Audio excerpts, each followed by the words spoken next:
Hello YouTube, I hope everybody is doing fine or even better. I wanted to show you some additions and a new board and some ideas. So the first one is my uber geeky altimeter. So I had ordered these straps, it's 22mm straps, also called NATO straps. I will tell you about it in a minute, from eBay. And shipping, I do receive packages. I am still not able to send them out, and I hope it will change soon. And this is what I thought I was gonna do with the normal heads, which I'm still waiting on the carbon fiber front panels. It's been 8 weeks now, and I'm afraid I will not get them. So I will have to probably order them again and wait another month to get them. So this was supposed to be wearable, and since I was playing around with this, I figured why not? If it's even bigger, the better, right? So sometimes bigger is better. So anyhow, I did receive the strap, and all I did actually was add the... No, I don't have the other one ready. This is the back plate, and I have the regular back plate of the regular heads, and I just screwed this one onto the back here and have the strap go in between, and so it stays put. And that's you can add that or take it off, whatever you want to do. I also have PCBs coming with a keyhole, so you can make these into a keychain. So on here I left it open normally. As you might have seen, it has the frame around it to keep the dirt out and look a little better. So, but since I'm uploading code to this all the time and don't have the cutout like this, which is only on the test version, the official one or the finished one will not have the opening to keep dirt out, obviously. So I might actually even do it, I don't know.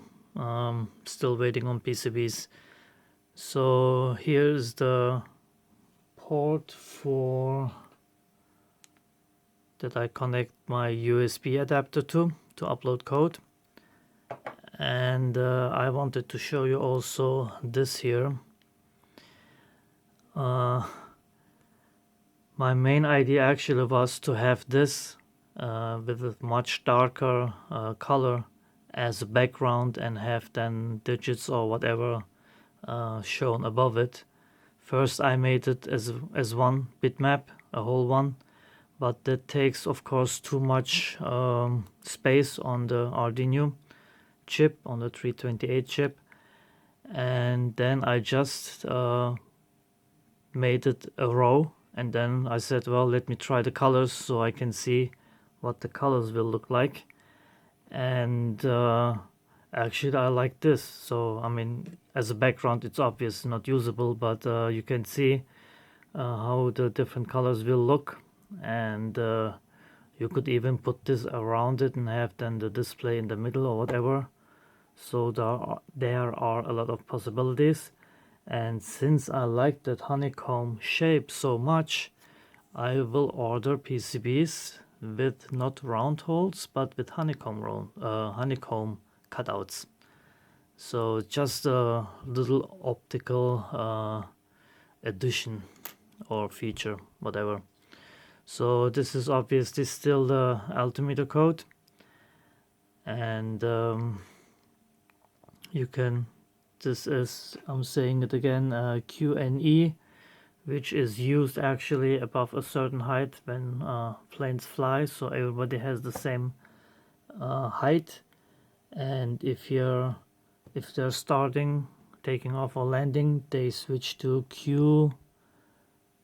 QNH, which is adjustable to your current altitude. So that was that. Now let me show you the strap, which is a little too long for my thin wrist, so I flipped it over. So now let me show you. This is the way this is meant to mount it on, normally on clocks, obviously not on gadgets like this.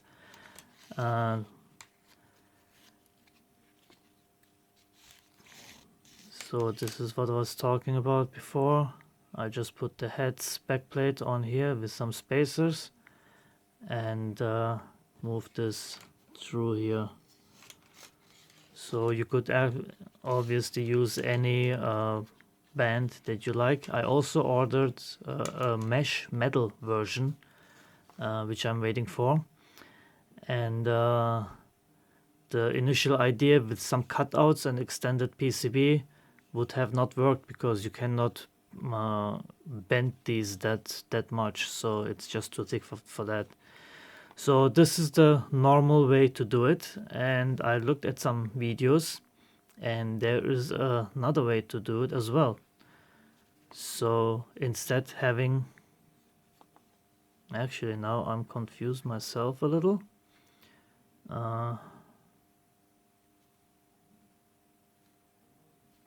You know what? I'll leave that off now. I don't know how I did it. I don't remember, to be honest.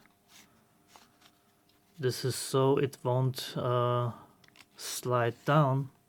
As you see here, it gets stopped. And how was the other one? Oh, the other one goes like this. Instead of putting your arm around here like this, you put your arm or your wrist in between here. So if you have this on a normal watch, you then have the band only one time here, so your watch will sit lower, and then you go ahead. Let me slide this down a little bit. It's a little hard to do here on camera right now. So you go underneath here and then you go through the what is this thing called? Through the clamp here. I call it clamp now because I don't know how it's normally called. So once you tie it down, you can go through here, and this also makes it slimmer up here, because I mean, don't mind this. So these are two ways to use the band, but actually I like it the other way better. In my case, because I have the band going through the two PCBs anyway, so if I do it like that, I still have only one band here, and it sits as low as it will go. I mean, this thing is high anyway, so this is how it looks like. So that was that. And while ordering some 328 chips yesterday, because I was running low, and some other goodies, I was browsing the catalog of the store and found this here. This is almost the same size as just a USB adapter, almost just a little wider. But this is actually a SAM-D21 microprocessor, which has 256 kilobytes flash and 32 kilobytes of RAM. The normal at Megachip, the 328 here, has 32 kilobytes of flash and 2 kilobytes of SRAM. So you see how much more space you have on this, plus that Megachip runs on 16 megahertz, and this baby runs with 48 megahertz and has the USB Type-C connector, which actually I like because I hate of having to watch all the time which way I'm gonna put in the micro USB connector. So I will eventually, I just ordered some today, switch to the USB Type-C connector as well, and then you don't have to worry about putting it upside down or not in there, because I do have some angled connectors, and there it makes a difference if it goes to the bottom out or to the side or to the left or to the right.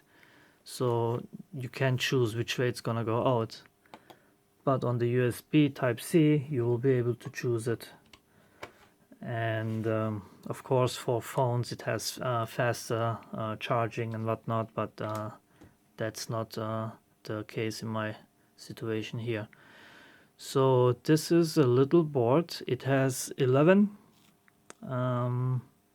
digital analog pins. It has 10 pulse width modulation pins. It has one DAC output, DAC, digital audio out, digital audio connector out, I guess. It has I2², it has UART, and it has SPI. So you can do a lot of things with this. Oh, and the name of it is, finally, the Seeeduino XIAO. However you wanna pronounce that last 4 letters. So this is it, and you can connect it to USB. It does come with a bootloader with the Blink sketch on it, and you can use the Arduino IDE to upload code to it. So I wanted, and of course I did that, and I did some experimentation, and it has actually 4 LEDs here, as you see, or not, if my video phone will focus. Okay, the green is the power LED, orange is on D13, and the other 2 LEDs are on D, what was it, 2 and 3, I think, if I remember correctly. Let me look at the code real quick, if I didn't close it. I'm sorry, it's pin 11 and 12. The data sheet actually, or the pin mapping on the side says actually HAYRI'S TX LEDs, but they are not connected to that. So you can connect these or control these by 2 separate pins. RX and TX are on these pins here, which are 7 and 8. And let me show you the pinout real quick. Okay, so this is the pinout, and you can see this is the DAC output, then digital and analog pins 0 to 6, and then 7 to 9.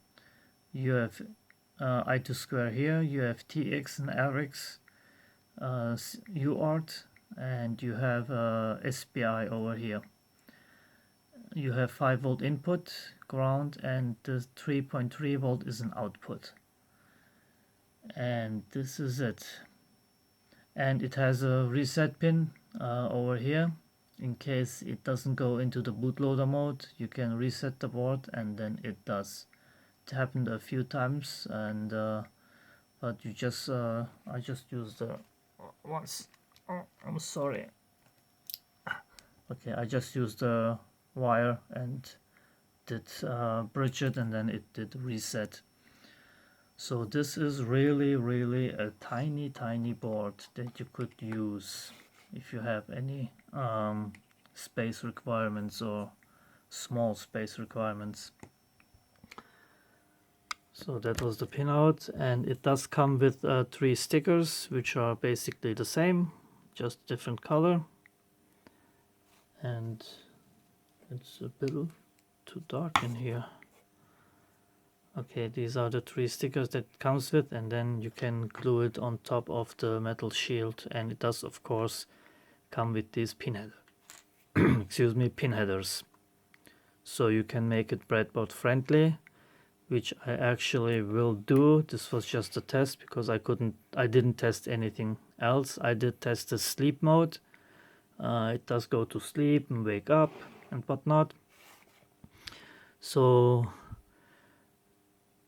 I saw this 2 days ago. I ordered it, I received it today, and in the meantime I did make a board for it, which is this. But before I go into this, I want to show you this.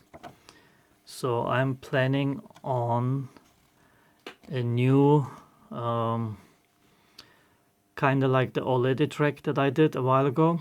This one will be in color, and it will of course use the rotary encoder again, and I will up my game, and instead of using the 1.3 inch 240 by 240 IPS display, I'm gonna be using the 2 inch 320 by 240 IPS display. Still IPS, so you have great viewing angles, great colors, and all that good stuff. So then I figured, well, this is what I came up with the designs. This one I call tactical, no particular reason, but this is just practically the double size of this one. And then I made it with rounded corners because I thought maybe if you hold it in your hand you don't want the sharp corners, so that one I call tactical.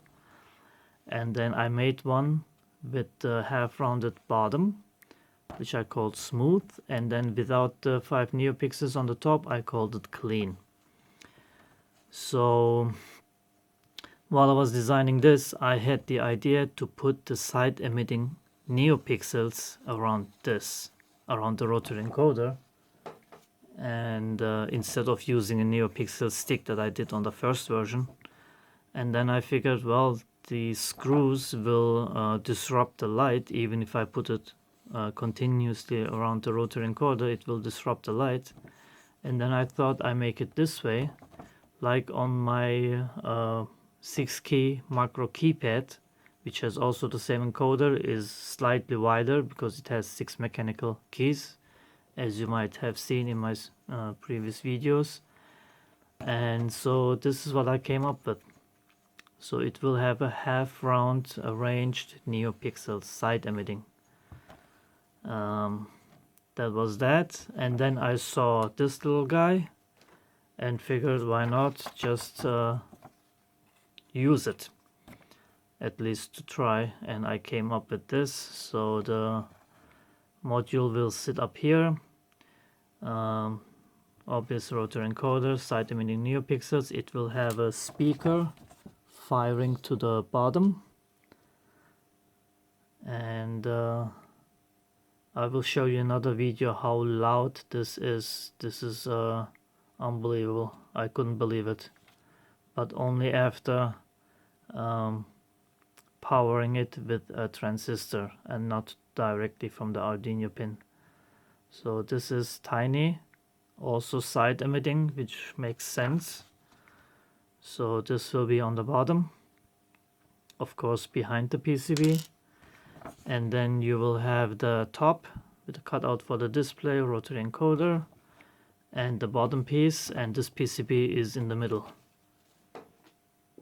I will show you kinda like on the original OLED track, only that it doesn't have the additional buttons here, no LEDs around the display, as the display is big enough to do all that. And it will have one touch sensor, rotary encoder, push button on the encoder, on off switch. So this will be just a short run, and I'm planning on making this one as the main version 2 of the OLED track. This one will use the Atmega 1284p chip, which has like 4 times as much space as the 328, but is compatible with it, so all the codes will run on that. And I was gonna put a poll on YouTube, but I figured I don't know how many people will participate, so I didn't do it. Let me think. Let me know what you think. And yeah. what else? I'm sure I'm forgetting something as always, but doesn't matter. So this was the video about my strap. If you're geeky like me, you might like it. If you're Apple fanboy, you will hate it. So, I mean, why not? Yeah, this was it. I want to thank you again to the 7 people on my Patreon page that support me, and for people that are supporting me through Banggood affiliate links and through PayPal donations.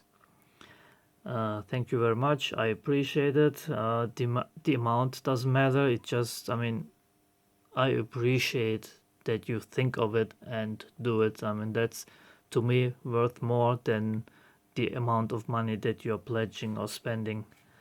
Obviously, of course, I mean, the more the better, but I mean, I'm not, it's up to you, of course, and I appreciate any amount, honestly, any amount. So that was that. Thank you very much for all the support. I think I keep repeating myself. Thanks for watching. Take care, everybody, and I wish you all the best.